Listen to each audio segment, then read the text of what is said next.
Rebecca is Hitchcock's first American film. He had moved to Hollywood in the spring of 1939. This would have been when he was 40 years old, and he'd already made 20 films, or about 20 films in England. And he really was mostly enticed by the promise of what the big studios in Hollywood had to offer, technologically speaking. They had things like just really good film equipment, huge sets and sound stages. It was this kind of industrial complex and a scope really that England simply didn't have. America was a tough transition in many ways, though, and Hitchcock would discover that films about murderers were considered sort of lowbrow in Hollywood. He has said in some interviews, in America, crime literature is second class literature. So, and this taste in subject matter may be partly the reason why it took French filmmakers, like we've been talking about, like Truffaut, and the critics that he was associated with, not American critics, to recognize Hitchcock's genius as an artist and not merely this purveyor of lowbrow popcorn entertainment. Hitchcock also discovered that in America, it was a system that was dominated by producers, not directors, as well as by this star system, where Hollywood stars, even though they were under contract themselves to certain studios, were everything. And Hitchcock would later say that he felt that he was suddenly, quote, a minor figure in a vast film industry made up of entrepreneurs who headed the studios. And the studios in Hollywood were hugely powerful, and they did everything from they supervised writers and scripts, they calibrated the glamour of their leading ladies and leading men. They designed the whole look of their productions, and different studios had different looks that they were going for.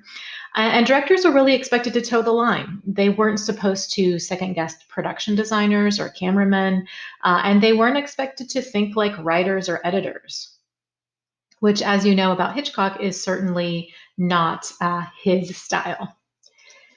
In coming to Hollywood, then, Hitchcock had to sign with a studio, and he agreed to sign a contract with the producer David O. Selznick. Now, Selznick was a man who had just produced the enormously successful box office hit Gone with the Wind, which came out in 1939. And it is actually still one of the biggest money making films of all time if you allow for inflation. And so Selznick was really a force to be reckoned with.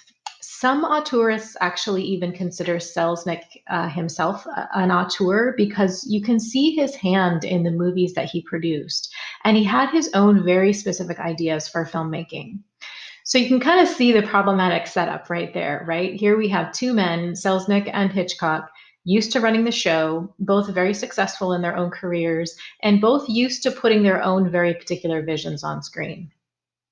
So, on this production of Rebecca, Hitch and Selznick were often in conflict because both of them had very strong personalities with definite ideas about how films should be made.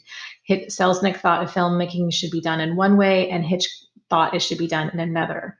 Just one example, Selznick wanted more decisions about the final product of a film to be made in the editing room. He thought you should get a really wide variety of shots during the filmmaking and then decide in the editing room what the final film and how you would kind of put together those shots, which you would use, which you would discard, and what it would look like. And that's pretty much the opposite of the way that Hitchcock worked. Specifically, Hitchcock wanted decisions about what the film would be like all mapped out even before shooting began. He planned almost every single shot, almost every single camera angle before he started shooting, and he planned the sequence of those shots and camera angles so that there would actually be fewer editing decisions in the editing room. Hitch, again, essentially before he even started shooting, knew what the final edited film would look like or what he wanted it to look like. So he actually quite cleverly negotiated around Selznick's desire to make a film in the editing room simply by sending very little footage to the editing room at all, so that the editors and the editing they had to essentially do it in the way that Hitchcock imagined it because they only had the shots that Hitchcock gave them and only the shots that he shot. So these two men in Hitchcock's first experience of America really butted heads over how Rebecca should be made. And Hitchcock, even though he got his way in some things, he certainly did not get his way in a lot of things as well. Now, this conflict of these two men struggling to make the film they each wanted to make provides, I think, a really interesting question for us as we study Hitchcock and consider him as an auteur.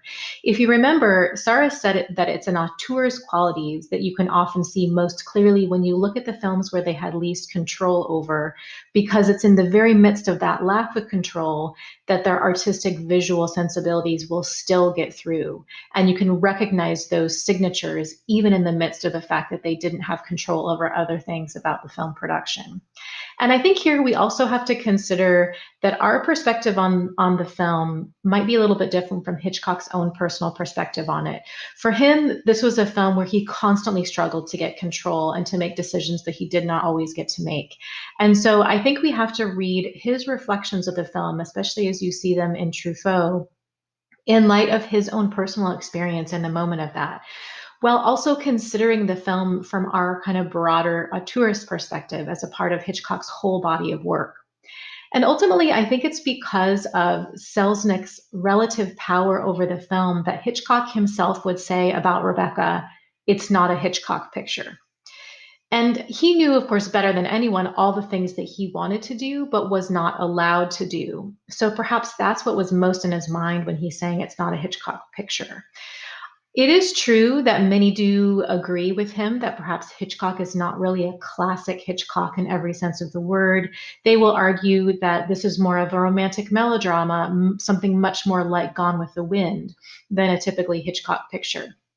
But as I look at Hitchcock's body of work myself and I trace his visual sensibilities and his themes, I'm not really sure that I actually agree with Hitchcock himself that it isn't a Hitchcock picture.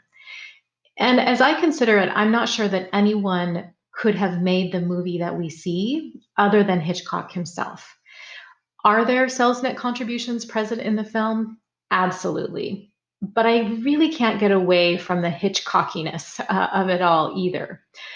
Rebecca, for example, it not only ties to some of the films that we've seen so far, it also feels very much like a precursor of the film Vertigo, which many people call Hitchcock's very best film, and which is the most kind of quintessential Hitchcock in many ways. And I know many of you haven't seen that yet, but like Rebecca, Vertigo has this apparent romantic element, but also like Rebecca, it is more, I think, for me about being a psychological thriller than anything else. And that is definitely not Selznick and the romantic grandness of something like Gone with the Wind. That's Hitchcock. But there's argument to be made kind of on both sides, and I will be really curious to hear what you all think about it in terms of how Hitchcocky this picture is, or if this is a Hitchcock picture. Now, a few words about the source material of the film. Hitchcock, generally speaking, he always used some kind of a source material. He didn't come up with his wholly original scripts. He'd find a play or a novel or a story that he liked, and he would use that for his film. But even though he always used some kind of source material, he also always based his films very loosely on that source material. He would usually write the film in such a way that it has little or even no connection with the original material. There's something kind of about the kernel of the idea or a concept in the original material, and then he will kind of usually take it and run with it and do his own thing. Now, in this case, the source material was a book called Rebecca by Daphne du Maurier, and it's a fantastic book, by the way. I really love the book for totally different reasons than the film. But in that day, during the time that Hitchcock was making the movie Rebecca, the book itself was also immensely popular, and it was so popular that Selznick really felt that Hitchcock had to stick much more closely to the book than Hitchcock himself really wanted to do ultimately, because people were so familiar with the book. Selznick felt you can't give them something that they're going to think they're going to see a movie about the book and it's not really the book at all. So Selznick rejected Hitchcock's first script ideas for the film and made him just rewrite the whole thing. So here is at least another place where Selznick got his way, not Hitchcock. And I don't actually want to give away what Hitchcock wanted to do originally with the script because I think that will spoil the film. But perhaps we can talk about that later. Again, these kind of changes that Hitchcock was sort of forced to make because of these producers' decisions and because of this idea that the public is going to demand that the film look more like the book. Now, Rebecca ultimately went on to be hugely successful, both with audiences and with critics. And in fact, it is the only one of Hitchcock's films to win an Academy Award. It won for Best Picture, notably not for Best Director. And actually, Hitchcock seems to have been a little bit bitter about this. Here is a film that garnered his only Academy Award, but it's a Best Picture award, which generally with a Best Picture, it's the producers that they accept the award. And in fact, David Selznick did accept the award for Rebecca. Hitchcock wasn't on stage at all. He was at the ceremony, but he was not on stage to get the award. So Hitchcock kind of felt that he didn't even receive the award in that regard. Another important point to note, the film is also discussed often in kind of scholarly film criticism circles for its latent female sexuality.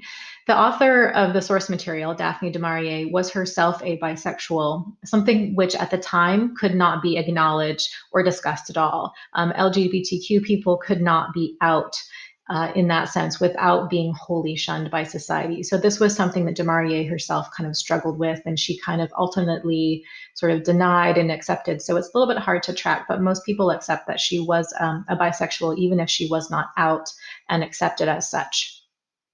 Now, in du Maurier's original novel, Rebecca, it doesn't have kind of a theme of sexuality necessarily.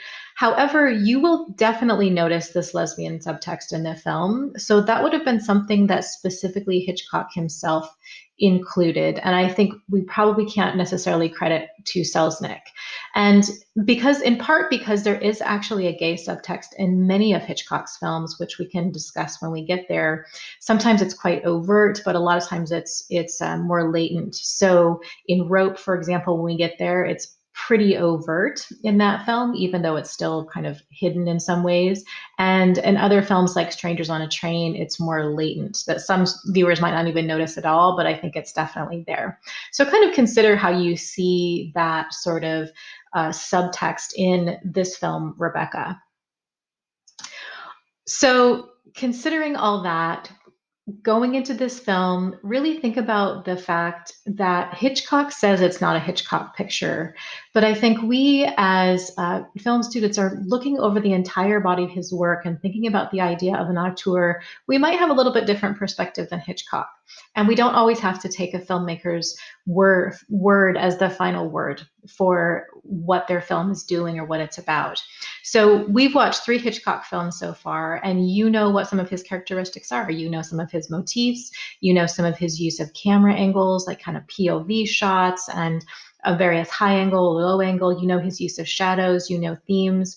So as you're watching Rebecca, consider what you think, whether you think this is a Hitchcock picture or not, or if it's kind of a hybrid, or again, where you see Hitchcock's presence in this film.